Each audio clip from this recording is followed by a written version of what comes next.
What's up, dogs and dogettes? Welcome to week 13 of Harkdawg's NFL Pick 'em Against the Spread video. Last week I did not do a video. I was gone for Thanksgiving, plus I was really sick.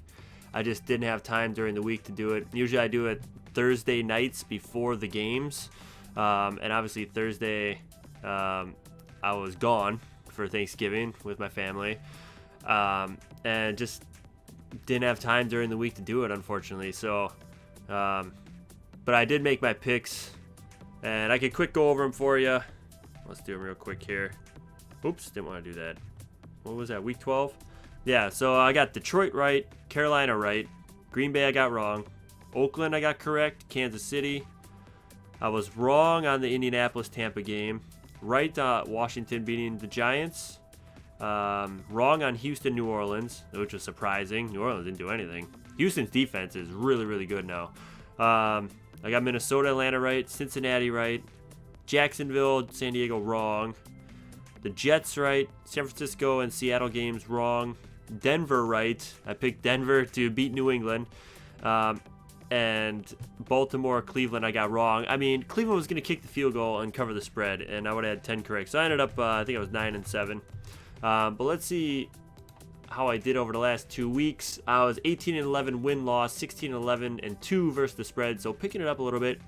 103-72 win-loss for the season, 89-81-6 versus the spread, which puts me in 6th or 7th, tied for 6th place in my Pick'em League, which is all right. You got to be in the top 6, and I'm only 7 behind right now. The leader has 96, and he's got like a 3-game lead. You got to be within 3 or 4 games with 3 weeks to go. So I got to pick up the slack here these couple weeks to be able to have a chance to winning the overall. Fitz, how's he doing? He is 15-14 in the last 2 weeks straight up, and 14-13-2 against the spread. So I gained a few games against him against the spread, but he's still 9 up with a 65, 56, and 6 mark, and 106-69 straight up, which is good. So he's beat me by 3 there, but I caught him a little bit. So I'm gunning for you, Fitz. But let's jump right into the games this week real quick. Detroit, Green Bay, the Packers. You see this? I shaved my beard, not only for my wife, but for good luck for the Packers. I started growing it out. Had nothing to do with luck. Oh, yes. Well, we need some luck. Well, maybe you should keep shaving. All right, well, I'll keep shaving. If they win and they keep winning, I'll keep shaving. That's the rule. You heard it right here. I'm picking Green Bay in this game. I'm a homer. I'm gonna pick Green Bay all the time. I just hope the offense shows some life, shows some urgency, shows some will, some just non-complacency, and the defense been all right. I mean, they've been allowing teams under 20 points. For basically the last 3 weeks, minus the Carolina game. And no, the last 3 weeks, because it was Detroit at 18 points, Minnesota at 13, and Chicago at 17. You think with Aaron Rodgers and 2 home games, you would win one of those, but we only won the away game, which is really frustrating because you think that Green Bay would be dominant at Lambeau like they always have been, and it seems like they're missing Jordy. Jordy just stretched the defense and opened up the defense for the other receivers. That's what it looks like it is. But hopefully the receivers can start getting open and Adams can start catching the ball. So I'm going Green Bay there. All right, let's jump to Sunday. Let's gun through these real quick. New York Giants, underdogs by 2 points at home against the Jets. I got the Giants in this one. The Giants always play good teams tough. And the Giants are home. I mean, they play in the same stadium, so it's kind of more of a home game, or it's a dual home game. They both play in the Meadowlands, and they just alternate home games there. But the Giants, if they get the run game going, I think Darrelle Revis has been ruled out this week. So Eli is going to pass the ball, ODB is going to catch the ball, and hopefully JPP can get to Fitzpatrick a little bit and knock him down, because they got good receivers. They got Marshall and Decker, Chris Ivory. I mean, they got a good team and a solid defense, but I think the Giants at least are going to cover the spread. I think they're going to win. It's going to be a really close game. Next game, St. Louis at home against Arizona. Arizona favored by 5.5 points. I know St. Louis beat Arizona at home earlier this year, but St. Louis has just gone downhill the last 3 weeks. They're not running the ball with Gurley. Nick Foles is terrible. Casey Keenum is terrible. They really don't have wideouts besides Tavon Austin. He's not a wideout. He's a glorified running back. They just give him on swing plays and wide receiver runs, end around sort of thing. So I think Arizona is just going to be too much for them. Want a little redemption for earlier in the season, and Arizona's going to win and cover. Next game, Tampa at home, favored by 2 points. They're favored against Atlanta. Now Atlanta has tumbled. After a 5-0 start, they've gone 1-5, and Tampa has done pretty well. They're 5-6, so this is for Tampa can sneak into the playoffs. I mean, if they win this game, they'll have the tiebreaker over Atlanta, I believe, with the conference record. I think Atlanta beat them earlier in the season. But Tampa, I think, is going to win and cover this game. Their defense is playing really well. Winston's not turning the ball over. Doug Martin's been running pretty well. I think Vincent Jackson is finally going to get back this week. Mike Evans, obviously, he's a threat on the outside. And if they just cover Julio, I mean, they just have no one to throw the ball to. Even with the running game, even with Devontae coming back, Devontae Freeman, I think Tampa Bay is still going to win this game because I think their defense has been stepping up. They're playing more as a team now than they were early on in the season when they were just getting killed. So, Tampa Bay. Next game, New Orleans at home against Carolina. Carolina's 11-0. They're coming off 10 days of rest.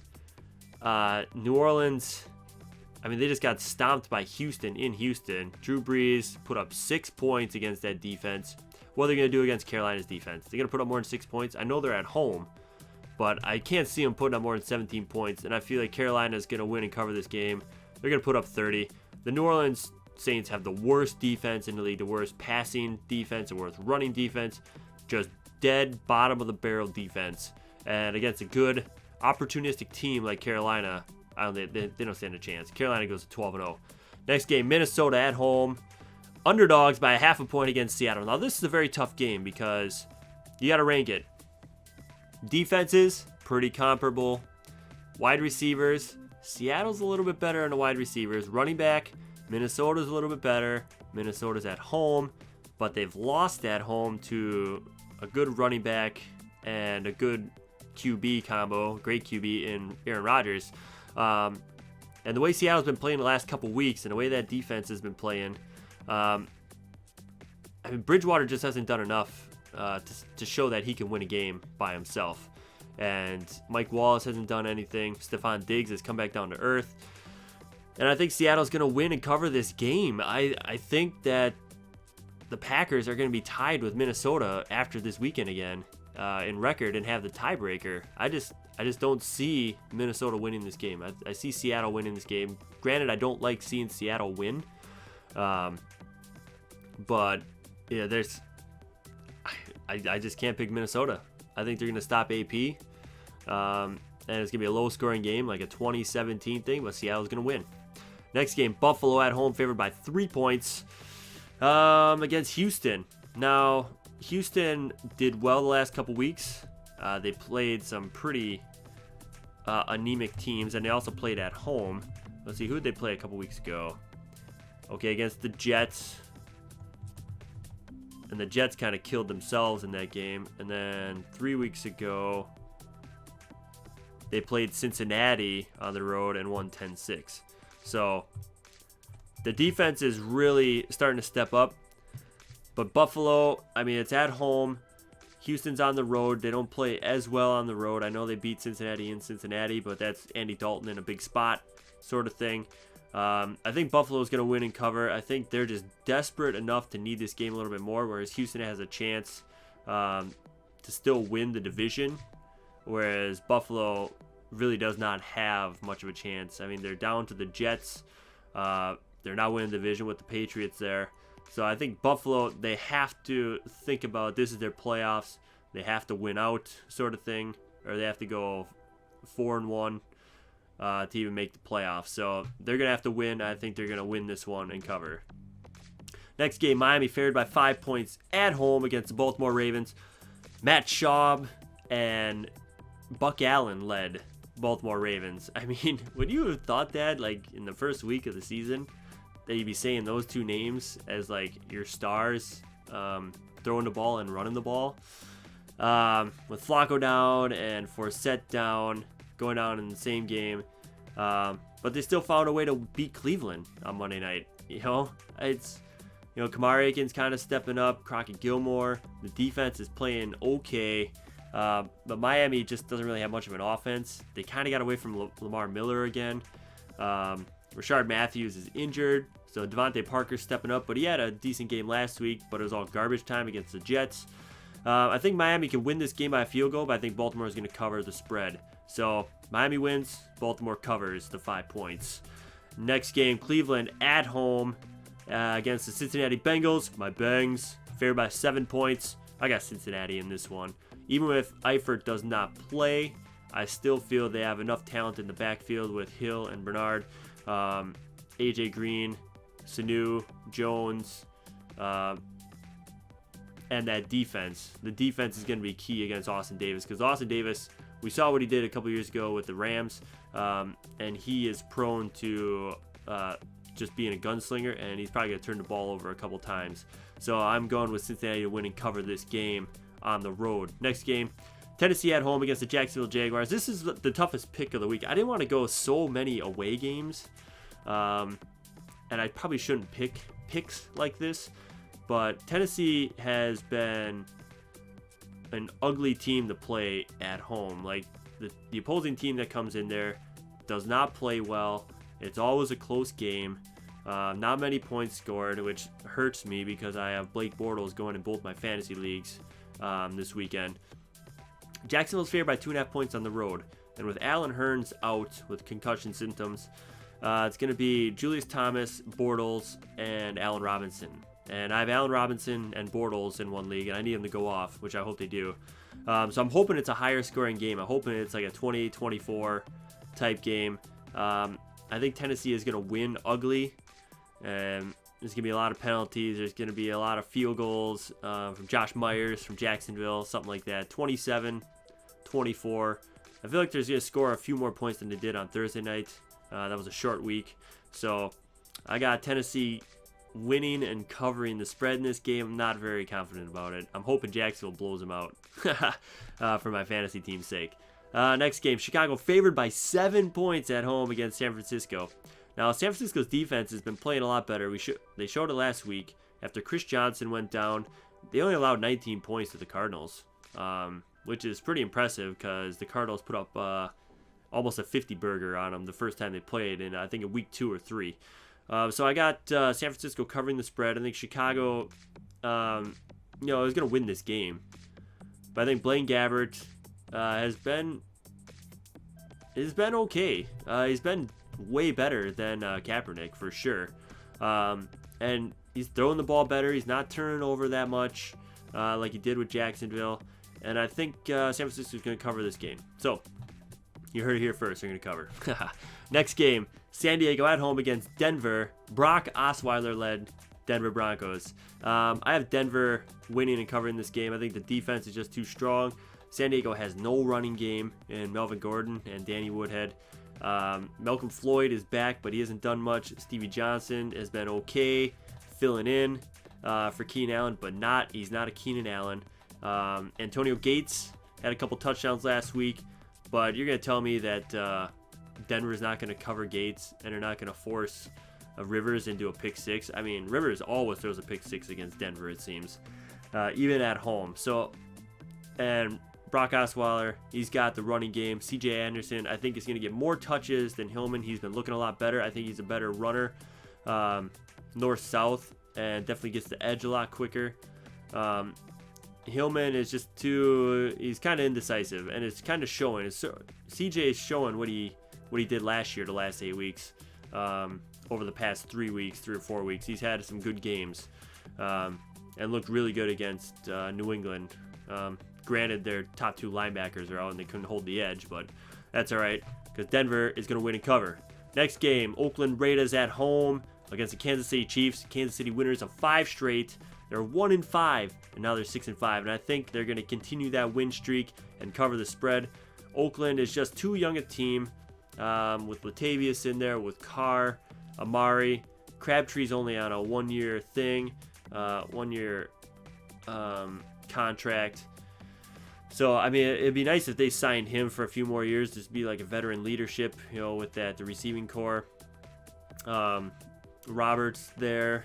Roberts looked good against Tennessee, catching a couple touchdowns and that soggy mess that was a game last weekend. But I feel that Kansas City with Charkandrick West coming back, and it sucks because Spencer Ware is on. I picked him up in both my leagues. I was hoping West didn't play. But Oakland does not have the great running defense, and Kansas City has a good run game. Alex Smith doesn't turn the ball over. He's been getting Macklin involved. Kelsey's been getting more involved. And that defense has really turned it up a notch. They're feeling it. They're feeling it there in Kansas City. So I got them winning and covering. Next game, New England favored by 9.5, basically 10 points against the Philadelphia Eagles. Sam Bradford's coming back, but I don't think that's going to matter. That the Eagles have given up. It's just gotten 45 points laid against them the last 2 weeks. 10 touchdown passes. The defense can't stop anybody. Can't stop the run. Can't stop the receivers. They went so heavy on the offense, and their offense has just done nothing. The defense, they can't protect. It's bad, and New England's going to take advantage of it, even with all the people out that they have. I think Blount's going to have a big day. Chandler's going to have a pretty big day. Brady's going to do well. LaFell did catch the ball. Amendola's coming back. So they're going to have a few weapons. Gronk is out, but that's all right. I still think New England's going to win and cover this game. They're going to win by 2 touchdowns at home in Foxborough. All right, next game. Sunday Night Football. Pittsburgh favored by 7 points against the Indianapolis Colts. Roethlisberger looks like he will play. He's passing the concussion protocol. I think that this is going to be a pretty high-scoring game. I'm feeling like a 31-27.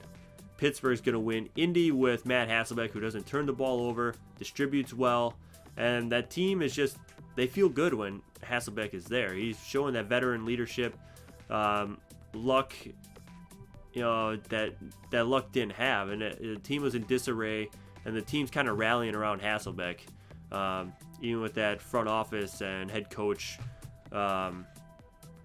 feud that's going on, I guess I should say. I think Pittsburgh will win. I think Indianapolis will cover, and I hope T.Y. Hilton catches 2 touchdowns for me. Then Monday Night Football, Washington against Dallas. I'm going Washington here. Kirk Cousins is looking good. They got Deshaun Jackson back. Jordan Reed has been playing very well this year, getting a lot of targets. Pierre Garçon does whatever he does. And I'm hoping Matt Jones catches the ball and gets outside the pockets and gets some yards and maybe hopefully a touchdown for me, because I'm starting him in a league. I have no running backs. I can't start Melvin Gordon against Denver. I just can't. Dallas, I mean, with Romo gone, they should shut Dez down. They should just give up on the season, because they're 2-8. They're not going to beat the Packers in Green Bay next week. And they have to win. They had to win out from last week. They lost to Carolina. They got trounced. So I'm picking Washington to win and cover this one, and Dallas should just give up. So remember to leave your picks below. Do the game, like Miami-Baltimore game, or Miami win and cover, or Miami win, Baltimore cover, sort of thing, and see how you compare against me and Fitz. And I think next week I have a little special something for week 14 for you. So try something different. So we'll see you all next week. Take care.